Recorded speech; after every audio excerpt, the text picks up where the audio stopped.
देश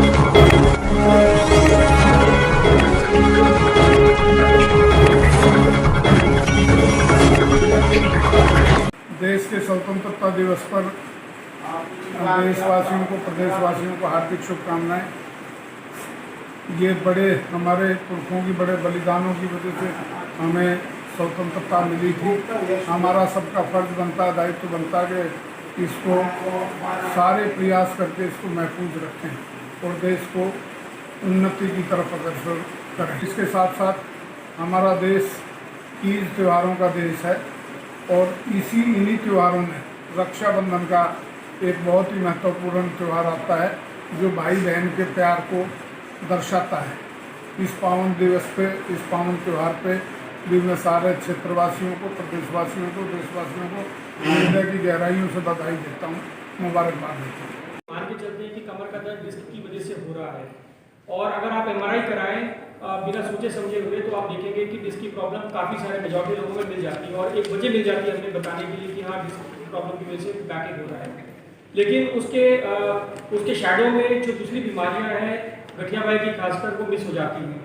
तो जब तक इसका ठीक से फोकस्ड इन्वेस्टिगेशन ना हो ये बीमारी आमतौर पर मिस हो जाती है और इसी वजह से ये पूरा का पूरा कॉन्सेप्ट आया है जिसमें इंटीग्रेटेड स्पाइन क्लिनिक हमने शुरू किया है और इसमें हर स्पेशलिस्ट अपने अपने तौर से मरीज को देखेंगे और कोशिश यही करेंगे कि कुछ ही दिनों में हम एक नतीजे में पहुंच पाए कि डायग्नोसिस क्या है और ट्रीटमेंट को प्रॉपर्ली शुरू करें। सर इसके लिए क्या करता तो इसके लिए फिर क्या करना चाहिए?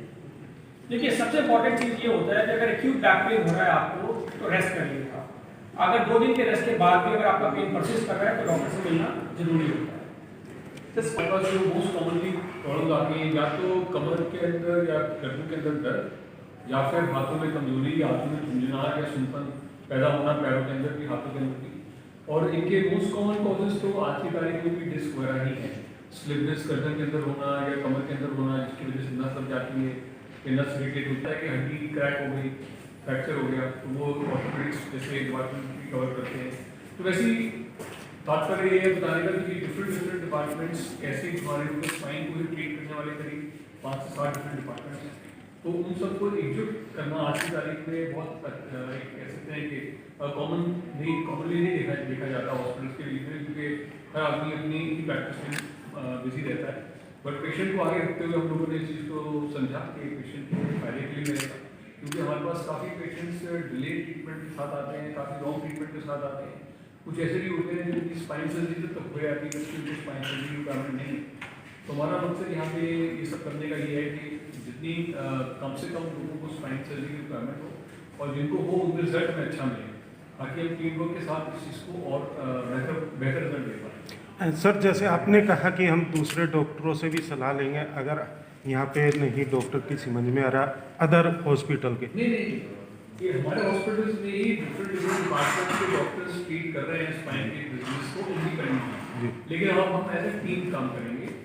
मोटे तौर पे orthopaedics, neurosurgery, pen medicine, rheumatology और 1-2 और डिपार्टमेंट्स हैं जो स्पाइन के पेशेंट को ट्रीट करते हैं जैसे कि स्पाइन के ट्यूमर्स में कभी हेमाटो-ऑन्कोलॉजी की जरूरत पड़ती है, कभी रेडियोथेरेपी डॉक्टर की जरूरत पड़ती है। तो हम एज ए टीम काम करेंगे ताकि इन सब पेशेंट्स को इस बीमारी को सही टाइम पर पकड़ सकें और सही डायरेक्शन की तरफ डॉक्टर की तरफ काफ़ी हाई हो गया है ऑलरेडी इन बीमारियों में को लेके। तो इस चीज़ को हम formally as a formal clinic launch करते हैं। तो स्पाइन का जो इश्यूज है वो किस स्टेज में ज़्यादा दिखाई देता है? स्पाइन के इश्यूज जो है वो डिफरेंट एज ग्रुप में डिफरेंट तरीके से सामने आते हैं। यंग एज ग्रुप में एक्यूट स्लिप डिस्क के नाम रूप में सामने आएगा या एक्सीडेंट के नाम सिर्फ ऊपर से गिर गया लड़का या चोट लग गई, एक्सीडेंट हो गया, रोड ट्रैफिक एक्सीडेंट। और मिडिल एज में यूजुअली कमर दर्द, मस्कुलर पेन, जॉइंट पेन के रूप में आता है और एल्डरली के अंदर कभी नसें टाइट हो जाती हैं और कमर के अंदर नसें दबिश हो जाती हैं जिसकी वजह से पेशेंट बहुत। आप सभी देशवासियों को स्वतंत्रता दिवस और रक्षाबंधन की हार्दिक शुभकामनाएं। सभी प्रदेशवासियों को, सभी देशवासियों को 15 अगस्त और राखी की बहुत बहुत बधाई, शुभकामनाएं। मेरी तरफ से प्यारे देशवासियों को राष्ट्रीय पर्व 15 अगस्त व रक्षाबंधन के लिए हार्दिक बधाइयाँ व शुभकामनाएं। आप सभी भारतवासियों को मेरी तरफ से, संपूर्ण देशवासियों को 15 अगस्त आज़ादी दिवस की और रक्षाबंधन की बहुत बहुत शुभकामनाएं। भारत माता की जय। सभी देशवासियों को स्वतंत्रता दिवस की और रक्षाबंधन की हार्दिक शुभकामनाएं देता हूं।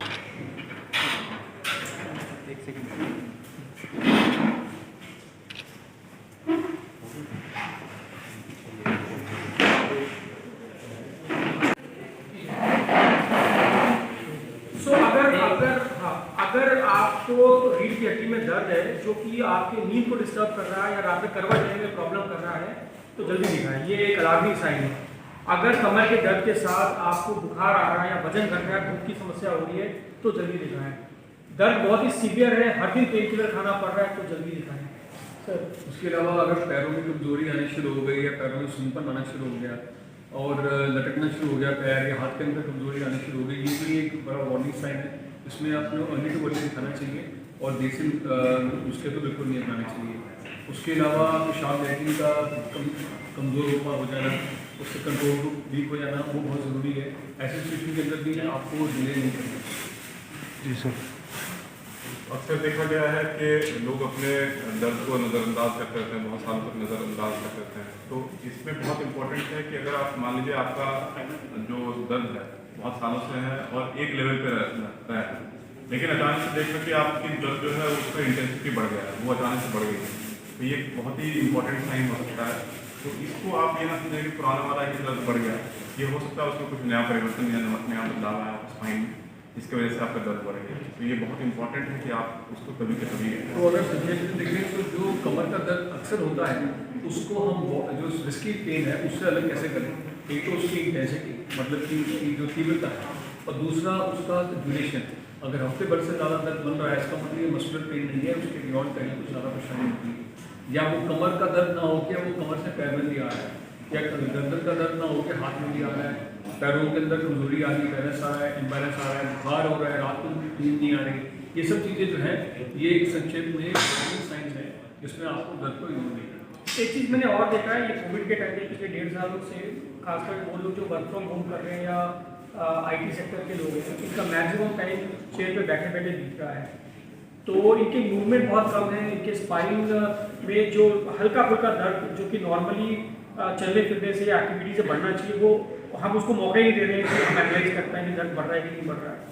और बाय द टाइम जैसे 1-1.5 साल में बहुत लेट हो चुका होता है। तो वर्क फ्रॉम होम वाले जो लोग हैं उनके लिए अपने बैक पेन को इग्नोर करना बिल्कुल भी ठीक नहीं है, क्योंकि आप उसको मौका ही नहीं दे रहे जज कर पाने का कि दर्द एक्चुअली एक्टिविटी के साथ कितना इंक्रीज कर रहा है डिक्रीज कर रहा है। हम लोगों ने ये देखा है कि कोविड के दोनों लॉकडाउन के बाद पेशेंट्स की तादाद कमर दर्द को लेकर काफ़ी बढ़ गई है। काफ़ी लोग उसका हमने जो देखा है मोस्ट इम्पॉर्टेंट कारण वो ये है कि क्योंकि थोड़ी बहुत एक्टिविटी पहले हो रही थी, वॉकिंग करते थे, मसल स्ट्रॉन्ग रहते थे, वो बिल्कुल बंद हो गए।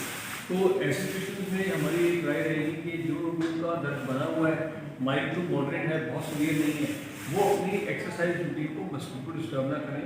उसको किसी न किसी तरीके चाहे छत पे चाहे पार्किंग के अंदर करें, घर से बाहर निकलना अलाउड नहीं होता। बिकॉज अगर हम बैक मसल्स को स्ट्रॉन्ग रखेंगे तो हमारी काफ़ी बार जो डिस्क का पेन है और जॉइंट्स का पेन है वो काफ़ी हद तक कंट्रोल में रह सकता है।